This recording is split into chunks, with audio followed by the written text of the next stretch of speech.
Good morning बच्चों। आज हम सामाजिक विज्ञान की पहली पुस्तक हमारे अतीत भाग 1 में पहला अध्याय क्या, कब, कहाँ और कैसे पढ़ेंगे।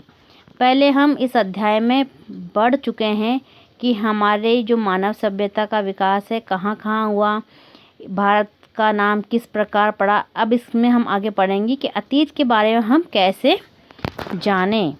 तो हम पहले इस अध्याय की अच्छे से रीडिंग लगाएंगे और फिर उसको हम नोट्स के रूप में समझेंगे। तो यहाँ कुछ आपको नोट्स दिखाए गए हैं। पहले ताड़पत्रों से बनी पांडुलिपि का एक पृष्ठ है ना भाई, ये आपको एक यहाँ पांडुलिपि दिखाई गई है। यहाँ आपको एक चित्र दिखाई दे रहा है जिसमें किसी भाषा में जो हमें अभी समझ नहीं आ रही है, जो इसमें भाषा में कुछ लिखा हुआ है। ये एक ब्राउन सा एक सा लग रहा है कि किसी पेड़ की छाल पर लिखा गया है। तो ये है एक पांडुलिपि है। ये क्या है, हमारे एक पांडुलिपि है। तो पांडुलिपि क्या होती है, तो हम जानते हैं पांडुलिपि क्या है। यह पांडुलिपि लगभग 1000 वर्ष पहले लिखी गई थी। किताब बनाने के लिए ताड़ के पत्तों को काटकर उनके अलग अलग हिस्सों को एक साथ बांध दिया जाता था। भुज पेड़ की छाल से बनी ऐसी ही एक पांडुलिपि को तुम यहाँ देख रहे हो। ये भुज के पेड़ से बनी हुई एक पांडुलिपि है जो हाथ से लिखी गई है। तो हम पांडुलिपियाँ हाथ से लिखी होने के कारण हाथ से लिखी जाती थी। अब यहाँ हम पढ़ते हैं। अतीत की जानकारी हम कई तरह से प्राप्त कर सकते हैं। इनमें से एक तरीका अतीत में लिखी गई पुस्तकों को ढूंढना और पढ़ना है कि अतीत में जो पुस्तकें लिखी गई थी उन्हें हम ढूंढते हैं, पढ़ते हैं, तो उनसे हमें अतीत के बारे में जानकारी प्राप्त होती है। ये पुस्तकें हाथ से लिखी होने के कारण पांडुलिपि कहते हैं। हम पहले ही पढ़ चुके हैं कि हाथ से लिखी जाने वाली पुस्तकों को पांडुलिपि कहते हैं और ये पांडुलिपि भुज या ताड़ के पत्तों पर लिखी जाती थी। अंग्रेजी में पांडुलिपि के लिए प्रयुक्त होने वाला मैन्युस्क्रिप्ट मेनू जिसका अर्थ है हाथ से निकला है। ये पांडुलिपि प्राय ताड़ पत्रों हिमालय क्षेत्र में उगने वाले भुज नाम पेड़ की छाल से विशेष तरीके से तैयार भोजपत्र पर लिखी मिली हैं। तो ये पांडुलिपियाँ क्या हैं कि ताड़ के पत्तों हो, भुज के पेड़ की छाल है, ये उन पर लिखी जाती थी हाथ से और इन्हें एक एक करके जोड़ दिया जाता था। तो ये है एक किताब है पांडुलिपि। इसके आगे हम पढ़ते हैं कि इतने वर्षों में इनमें से पांडुलिपियों को कीड़ों ने खा लिया। कुछ पांडुलिपियाँ इतनी पुरानी हैं कि इनमें से कुछ पांडुलिपियों को तो कीड़ों ने भी खा लिया है तथा कुछ नष्ट कर दी गई। फिर भी कई पांडुलिपियाँ आज भी उपलब्ध हैं, लेकिन अभी भी हमारे पास इतिहास को जानने के लिए, अतीत को जानने के लिए कुछ पांडुलिपियाँ उपलब्ध हैं। प्राय ये पांडुलिपि मंदिरों बिहारों से प्राप्त हुई है। ये कहाँ से प्राप्त हुई है? में मंदिरों और बिहारों से। इन पुस्तकों में धार्मिक मान्यताओं, व्यवहारों, राजाओं के जीवन, औषधियों तथा विज्ञान आदि सभी प्रकार के विषयों की चर्चा मिलती है। पांडुलिपि में धार्मिक पुस्तकों के बारे, मान्यताओं के बारे में, व्यवहारों के बारे में, राजाओं के जीवन के बारे में, औषधियों के बारे में, विज्ञान आदि सभी विषयों पर जानकारी मिलती। इसके अतिरिक्त हमारे यहाँ महाकाव्य, कविताएं, नाटक भी हैं।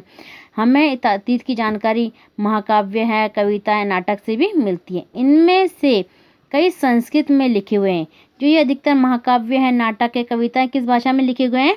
संस्कृत। प्राचीन काल में भारत में संस्कृत भाषा ही बोली जाती थी और लिखी जाती थी। तो ये महाकाव्य है, नाटक है, कविताएं हैं, संस्कृत भाषा में ही लिखे गए हैं।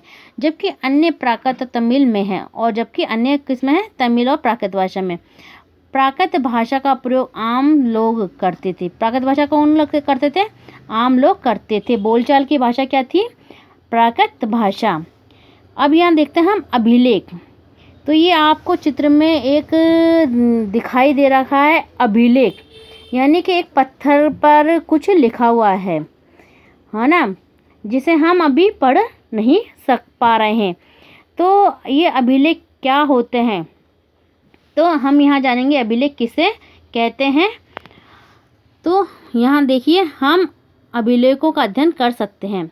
ऐसे पत्थर अथवा धातु जैसी अपेक्षाकृत कठोर सतहों पर उत्कीर्ण किए गए मिलते हैं। जो अभिलेख हैं पत्थर तथा धातु जैसी अपेक्षाकृत कठोर सतहों पर उत्कीर्ण किए जाते थे। कभी कभी शासक तथा अन्य लोग अपने आदेशों को इस पर उत्कीर्ण कराते थे। राजा का शासनकाल होता था, राजाएं बहुत सी आज्ञाएं देते थे, बहुत से कानून पारित करते थे। उन कानूनों को, आज्ञाओं को इन अभिलेखों पर उत्कीर्ण करा दिया जाता था, ताकि कोई भी जनसाधारण व्यक्ति इसे पढ़ सके, समझ सके और नियम कानूनों का पालन कर सके, ताकि लोग इन्हें देख सकें, पढ़ सकें, उनका पालन कर सकें। कुछ अन्य प्रकार के अभिलेख भी मिले हैं, जिनमें राजाओं, रानियों सहित अन्य स्त्री पुरुषों ने भी अपने कार्यों का विवरण उत्कीर्ण कराए। राजा रानी के अतिरिक्त जो कुछ महत्वपूर्ण लोग होते थे, जो राजा से संबंधित होते थे, जो समाज में अपनी विशेष स्थिति रखते थे, वो भी अपने कार्यों का उल्लेख अभिलेखों पर उत्कीर्ण करवा दिया करते थे। उदाहरण के लिए प्राय शासक लड़ाइयों में अर्जित विजयों का लेखा जोखा रखा करते थे। उस समय प्रत्येक राजा साम्राज्य विस्तार के लिए अन्य राजाओं से लड़ाइयाँ किया करते थे या युद्ध किया करते थे। उन ये लड़ाइयाँ किस सन में लड़ी गईं, इसमें किसकी विजय हुई, ये सारी बातें अभिलेखों में उत्कीर्ण करवा किया जाती थी, ताकि भविष्य के लिए सुरक्षित रह सकें। अब यहाँ देखते हैं, इसके अतिरिक्त अन्य कई वस्तुएं अतीत में बनी प्रयोग में लाई गई। तो है ना, इसके अतिरिक्त जैसे अभिलेख हैं, अभिलेखों के अतिरिक्त बहुत सी वस्तुएं हैं जो अतीत में बनी प्रयोग में भी लाई गई। ऐसी वस्तुओं का अध्ययन करने वाला व्यक्ति पुरातत्वविद कहलाता है। कि अतीत में बनी हुई वस्तुओं का अध्ययन करने वाला व्यक्ति पुरातत्वविद कहलाता है। पुरातत्वविद पत्थर व ईंट से बनी इमारतों, अवशेषों, चित्रों, मूर्तियों आदि का अध्ययन करता है। जो पुरातत्वविद क्या है, वो पुराने समय में जो अतीत में बनी है इमारतें हैं, पत्थर से, ईंटों से बनी इमारतें हैं, अवशेष हैं, चित्र हैं, मूर्तियाँ आदि का अध्ययन करते हैं और उनसे जानकारी प्राप्त करते हैं कि अतीत के लोग किस प्रकार से रहा करते थे, उनके घर किस प्रकार के होते थे, उनके औजार किस प्रकार के होते थे, वो उनके जो पूजा की मूर्तियाँ होती थी किस धातु की बनी होती थी, इन सब का अध्ययन पुरातत्वविद करते हैं। ये औजारों, हथियारों, आभूषणों तथा सिक्कों की प्राप्ति के लिए छानबीन, खुदाई भी करते हैं। ये पुरातत्वविद क्या करते हैं कि पुरानी वस्तुओं को प्राप्त करने के लिए, उनके बारे में जानने के लिए खुदाई का कार्य भी किया करते थे। इनमें से कुछ वस्तुएं पत्थर, पक्की मिट्टी व धातुओं की बनी होती थी। कुछ क्या बनी होती थी? पत्थर, पक्की मिट्टी तथा धातुओं से बनी होती थी। ऐसे तत्व कठोर तथा जल्दी नष्ट न होने वाले होते थे। जो ये पुराने समय में बनी वस्तुएं हैं, ये कठोर हुआ करती थी और जल्दी नष्ट नहीं हुआ करती थी।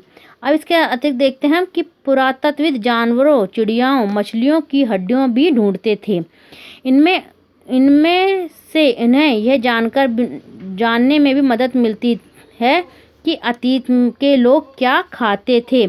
इससे हमें पता चलता है कि अतीत के लोग किस प्रकार रहते थे, क्या खाना खाते थे।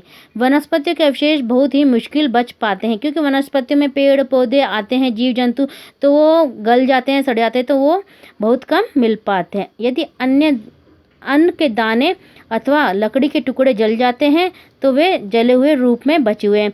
या अन्न के दाने जल गए और लकड़ियों के टुकड़े जल जाते थे तो वो अवशेष के रूप में बच जाते थे, जिसका अध्ययन पुरातत्वविद अभी भी करते हैं। तो हमने यहाँ देखा कि पांडुलिपि किसे कहते हैं, अभिलेख क्या है, और पुरातत्वविद किन वस्तुओं की, चीज़ों की मतलब खोज करते हैं, उन्हें किस प्रकार की जानकारी मिलती है। तो इस अध्याय में हम यहाँ पढ़ेंगे। आने वाले वीडियो में हम इससे आगे टॉपिक को स्टार्ट करेंगे। धन्यवाद।